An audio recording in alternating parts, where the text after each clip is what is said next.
Hello everyone, Deepawali की बहुत बहुत शुभकामनाएं। दोस्तों, दीपावली के दिन की गई पूजा हमारे घर में माँ लक्ष्मी का निवास करती है। क्या आपको पता है कि अगर जो हम पूजा करते हैं, अगर ढंग से नहीं हो पाए तो माता लक्ष्मी नाराज भी हो सकती हैं। तो आज की वीडियो में आपको स्टेप बाय स्टेप मैं दिखाना चाहूँगी माता लक्ष्मी की पूजा कैसे करनी चाहिए। कुछ गलतियां हैं जो माता लक्ष्मी की पूजा में हम कर बैठते हैं। सारी जानकारी मैं इस वीडियो में देती रहूँगी कि क्या क्या गलती हैं जिससे आपको बचना है। माता लक्ष्मी बहुत ही चंचल होती हैं। अगर आपका प्यार, आपका सौम्य देखेंगी आप उनके प्रति पूजा में, तो माता लक्ष्मी अवश्य ही निवास करेंगी। सबसे पहले मैंने गंगा जल से चौकी पवित्र करी है। आपने देखा, गंगा जल से फूल से छिड़काव करा है। गंगा जल से सभी चीज़ें पवित्र हो जाती हैं, माता लक्ष्मी का आगमन होता है। यदि आप ऐसे ही माता को विराजित करेंगे तो अशुद्धियाँ, नकारात्मकता जगह फैली होती है, हर जगह फैली होती है। गंगा जल के छिड़काव से वे सारी सही हो जाती है। उसके बाद मैंने चावल का आसन दिया है। मैंने अपनी होई माता की जो तस्वीर थी उसे स्थापित किया है। उसके अंदर सभी देवी देवता मेरे बन रहे हैं, तो मेरी सभी देवी देवताओं के साथ पूजा हो जाएगी। जैसे मैंने आपको पहले भी वीडियो में बताया है, माता लक्ष्मी और गणेश जी की पूजा जो भगवान विष्णु के अधूरी मानी गई है। कहते हैं कि जहाँ पत्नी होती, पति होता है, वहीं ही पत्नी होती है। अगर आप पति की पूजा करेंगे तो पत्नी बेहद खुश होंगी। तो ये इसी तस्वीर में मेरे जो है विष्णु भगवान भी बने हुए हैं। सभी देवी देवताओं की मेरी पूजा हो जाएगी। तो मैंने ये मूर्ति स्थापित की है, आप भी कर सकते हैं। इसके बाद आप जो लक्ष्मी गणेश जी लेकर आए हैं वो स्थापित करें। अगर मिट्टी के लाए हैं तो मिट्टी के करें, अगर मेटल के लाए हैं तो मेटल के करें। मेटल के लाए हैं तो आप पंचामृत से स्नान करा सकते हैं। अगर मिट्टी के लाए हैं तो आप सादा ही स्नान करा सकते हैं। इसके बाद तुरंत ही दिया प्रज्वलित होगा। जब हमने मूर्ति स्थापित कर दी, दिया लगने के बाद ही पूजा होती है। बहुत से लोग करते हैं लास्ट में दिया जलाते हैं, बीच में दिया जलाते हैं, तो ऐसा नहीं करना है। ये जो दिया होता है ये तेल का जलता है। इतना बड़ा दिया रखें कि ये अखंड दिया हो। तो इस तरह से अखंड दिया लगाना है आपको। इसके अंदर मैंने तेल भरा है। सरसों के तेल का दिया लगाया जाता है। बहुत से लोगों के ये घी का दिया लगाया जाता है, तो हमारे तेल का दिया लगाया जाता है। इस प्लेट, ये जो प्लेट रखेंगे इसके अंदर गेहूं रखेंगे या फिर चावल रखेंगे, उसके ऊपर ही ये दिया स्थापित करेंगे। गेहूं या चावल की डेरी पर ही स्थापित किया जाता है। इसके बाद मैं कलश स्थापना कर रही हूँ। कहते हैं कलश जरूर स्थापना करनी चाहिए, चाहे जल ही भरकर रख दिया जाए। जरूरी नहीं है कि आम के पत्ते लगाएं, दीप जलाएं, दीप कलश स्थापित करें या नारियल कलश स्थापित करें। आप सिंपल कलश जल भरकर भी स्थापित कर सकती हैं। तो बहुत ही इजीली मैं आपको बता रही हूँ पूजा, और क्या क्या गलतियाँ हो जाती हैं वो भी मैं स्टेप बाय स्टेप आपको बता रही हूँ, समझते रहिएगा। फिर जो हमने जल का लोटा भरा है इसके अंदर स्वास्थ्य, इसके ऊपर स्वास्तिक जरूर बना ले, और वो जरूर बना ले, मौली जरूर बना ले। मैं, आपने देखा मैंने फूल से स्नान कराया है भगवान को, क्योंकि मेरी मूर्तियां मेटल की नहीं है। तो फूल से अब मैं बस स्वरूप कलावा अर्पित कर रही हूँ। ऐसे ही बस स्वरूप आपको कलावा अर्पित करना है। जो आपने कलश रखा है उसमें जल भर लें, आम के पत्ते लगा लें, और एक दिया जो प्रज्वलित करना है इसके नीचे भी चावल की डेरी लगाई है।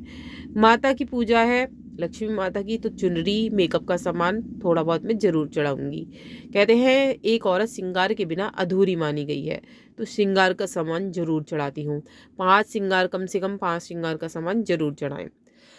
दोस्तों, आपने भी देखा होगा कि जब भी हम माता की पूजा में जाते हैं श्रृंगार लेके जाते हैं, नारियल लेके जाते हैं। ऐसे ही हमारी लक्ष्मी माता है, लक्ष्मी माता को भी नारियल, श्रृंगार का सामान जरूर चढ़ाएं। फिर हम फूल चढ़ाएंगे। सफ़ेद फूल भूल कर भी ना चढ़ाएं, माता लक्ष्मी नाराज हो सकती हैं। तो यहाँ पर मैंने पीले फूल मेरे पास अवेलेबल हैं तो पीले ही चढ़ा दूंगी। आप गुलाब के फूल ला कर रखें, गुलाब के चढ़ा सकते हैं। और कमल का फूल बेहद पसंद है, तो कमल का फूल मिले तो कमल का चढ़ाएं, नहीं तो लाल फूल में गुड़हल है, लाल फूल में गुलाब है, तो ये भी आप चढ़ा सकते हैं।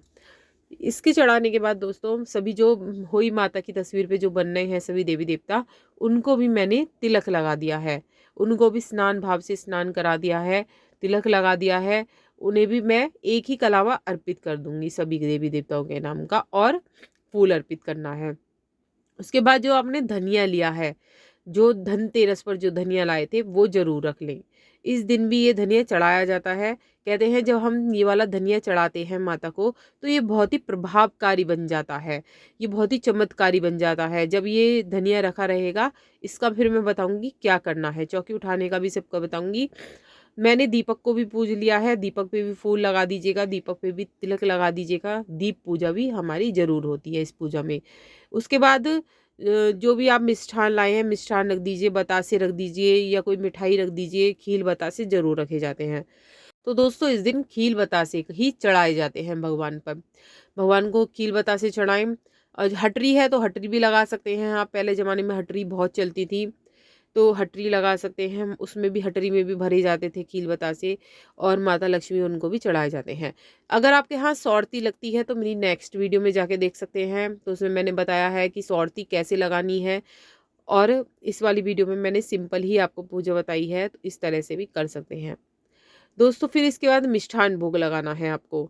मिष्ठान भोग लगाएं, माता लक्ष्मी को सभी चीज़ें अर्पित करें। जो जो चीज़ आप अर्पित करना चाहते हैं वो चढ़ाएं। फल चढ़ाएं, कम से कम 5 फल जरूर चढ़ाएं। आप एक से भी ले सकते हैं फल, अलग अलग भी ले सकते हैं। 5 फल माता लक्ष्मी को चढ़ाएं। उसके बाद ड्राई फ्रूट, पंचमेवा, पंचमेवा का भी भोग जरूर लगाएं। कहते हैं बहुत ही बड़ी पूजा होती है ये। इसके बाद दोस्तों जब आपकी पूजा संपन्न हो जाएगी, उसके बाद हम पोटली बनाएंगे। तो पोटली किस तरह से बनेगी, आप कौड़ी लेके आइए। हल्दी की गांठ चाहिएगी, कौड़ी चाहिएगी। कहते हैं जो पोटली होती है वो माता लक्ष्मी का स्थायी रूप होता है। उसके अंदर स्थायी रूप से उसमें निवास करती हैं, उससे अट्रैक्ट होती हैं माता, जो हम पोटली बनाते हैं। तो वो भी रखिएगा। मैंने यहाँ पर श्रृंगार की सामग्री जैसे बताया था, श्रृंगार की सामग्री भी मैंने यहाँ पर माता को अर्पित कर दी है।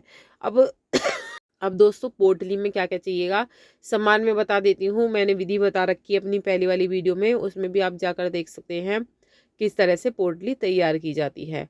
तो यहाँ पर मैंने दक्षिणा चढ़ा दी है। पूजा पूरी हो जाए तो दक्षिणा चढ़ा दें।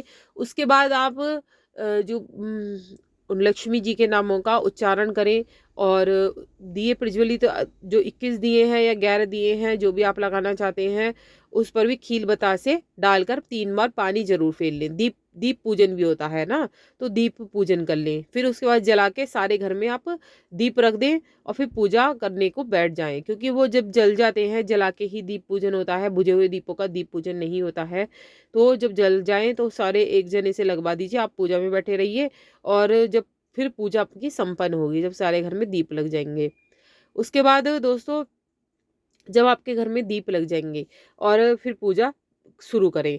और मैंने पहले भी बताया था आपको कि पहले दहलीज पूजा करनी है, तो दहलीज पूजा की वीडियो आप देख सकते हैं। पहले दहलीज पूजा कर लें, फिर आप ये लक्ष्मी पूजा के लिए बैठिएगा।